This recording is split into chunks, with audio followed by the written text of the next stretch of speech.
What is going on, everybody? I am here with Mr. SG, Shawnee G, also known as... Is it Seangares or Seangares? Gares. Gares. Yeah. All right, okay, because it's like the double syllable. Brilliant. How are you, sir? I'm doing good, We just won our first match against the Orbit, so quite pleased by the results. Yeah, it was a 2-1. We'll give you a little rundown of the game, maybe, because maybe not everyone saw it and stuff.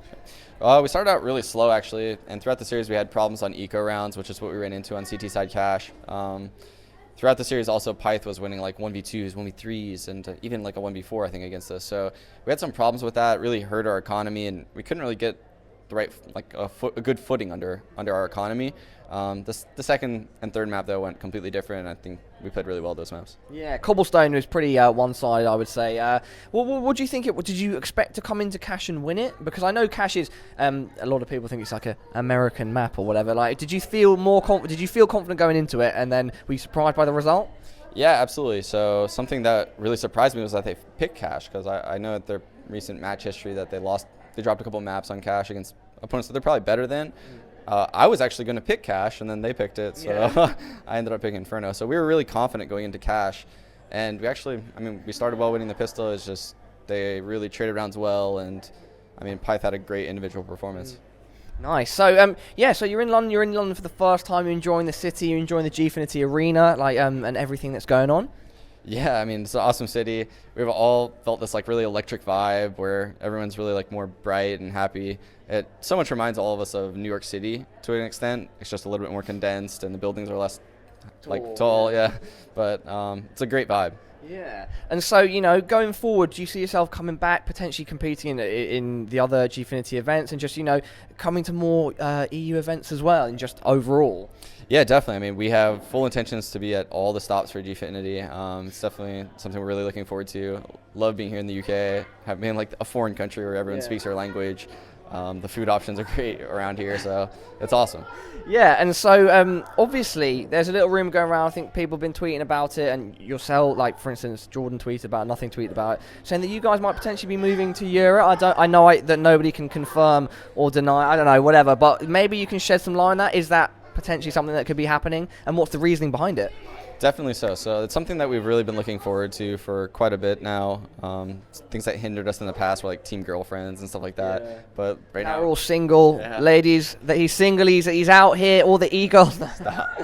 No, not even. But now that there's nothing really holding us back. Don't worry, we're going to be talking about that in a bit. But yeah.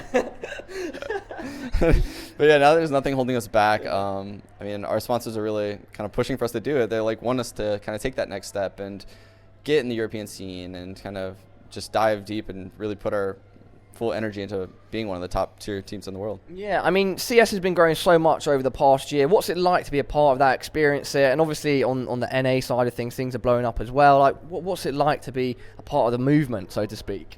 It's mind-blowing. It makes me feel so happy seeing the game grow. Everyone on the team has been playing now for over 10 years. So we've been playing before there was money in the game. We're playing at local LANs where maybe take them like $100 each and stuff like that. Just playing for fun and the thrill of the competition. So now seeing that like there's actually money in the scene, fans are coming to watch you. They all want your autograph and pictures with you and stuff like that. It really motivates you to like take your game to that next level. So it's a good thing to have. Yeah, and so, do you feel that there potentially could be even more growth in the future? Because a lot of people are looking forward and thinking CS is only going to grow more and more. And so what are your thoughts on that? Yeah, absolutely. Valve has done such a fantastic job making the game more spectator-friendly and really kind of driving new spectators to come to the game. We saw at the last major 1 million viewers concurrent. It's huge. The numbers are still growing every day. So the growth for CSGO right now is still uncapped, and no one really knows where it's going to land, but it's definitely a bright future. Yeah, would you like to see kind of more teams in the US getting into it, like a larger scene, so to speak? Because, it would be good to get a bit more practicing with more varied play styles and stuff like that, maybe. Because I know a lot of the US players are hoping to go back and kind of get everyone invigorated and happy to kind of really start trying to, challenge to win the majors, Yeah, absolutely. So there's certainly not like a lack of team, but I think the current practice regimens in the US are really off. Here in Europe, actually, you guys have like a Facebook group for like all the all the US keep going on about it now. It would be good to get that sort of thing going on in the US. What's actually funny is our first tournament here. It was like ESWC like 2013 for CSGO. It was his first tournament. We placed like third, and that's one of the things we came back with is we wanted to make that Facebook group, and I made it. And I was like the leader of the Facebook group, and eventually people started like tailing off, and people weren't really using it, so it died. And up until recently, like now I'm getting PMs to bring it back, and that's something that we're really going to do once we get home is get everyone in that and focus on setting up BO3s and really getting good practice. Yeah, is there an issue with rivalry between teams? 'Cause I know there's that sort of issue in the UK where some teams maybe don't want to be scrimming all the time against other people, either because they have personal issues or because they don't want to be showing all their strats and stuff like that. But I mean, surely it's the best way to practice. You know, just go all out. Maybe not reveal all your strats for a tournament and stuff, but I'm sure you get what I mean. Coming into this tournament, actually, it was probably the best NACS has ever been as far as like what you're saying is. Back in the day, though, iBuyPower wouldn't really want to scrim against us, so like the top 2 NA teams would never really scrim each other. But now that's kind of gone, and everyone understands that in order to get to that next level, we're going to have the top teams playing against the top teams in scrimmages and practices. Obviously, we try to avoid like map of the weeks and stuff like that for online play, but everyone's playing everyone. It's really working out well. Yeah, so kind of like a healthy environment. And so surely it's good to get over to the EU and boot camp and stuff like that as well, because it gets you prepared for tournaments like this and going forward into this whole season, the whole year. Yeah, boot camping is something that really you can't really explain how it works, because I mean you're just like tighten everything up so much compared to the first day you got here. And something that people don't really understand is we often get flack for like kind of not having enough on like some of the custom maps like Overpass, and that's because like over like a week boot camp you may only play Overpass like 7 to 9 times. It's 1 out of 7 maps. If you're scrimming about like 8 times a day, that kind of makes sense, about 7 to 9 times over a week. And realistically that's not enough practice if you want to compare yourself to like some of the tier 1 teams in the world. So it's hard to get good on the custom maps, and that's one of the reasons why we want to move here, is so that we can get good on those maps. Yeah. All right, and so Sean, what's it like being known as one of the most handsome gamers in CS? It is true, it's a reputation that you have. You bear the weight of beauty on your shoulders when it comes to CS. What's it like? What's the attention like?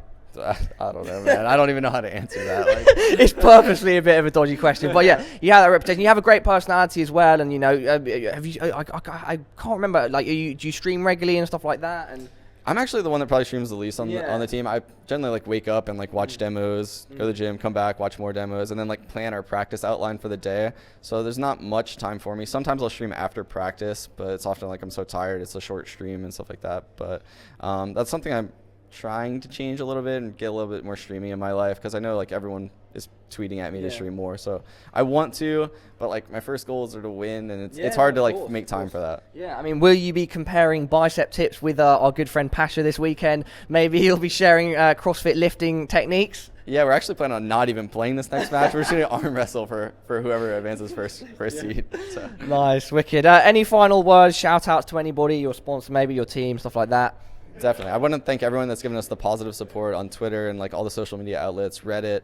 In addition to that, obviously shout out to our sponsors, G2A, Logitech, HyperX, HTC. I can go on and on. So everyone's been so supportive. Thanks to Jack from Cloud9, always being there for us and just taking care of us. Thanks everyone. Wicked. Thanks so much for your time, Sean. Make sure you follow him on Twitter, keep watching the videos, and we will see you all in the next one. Peace.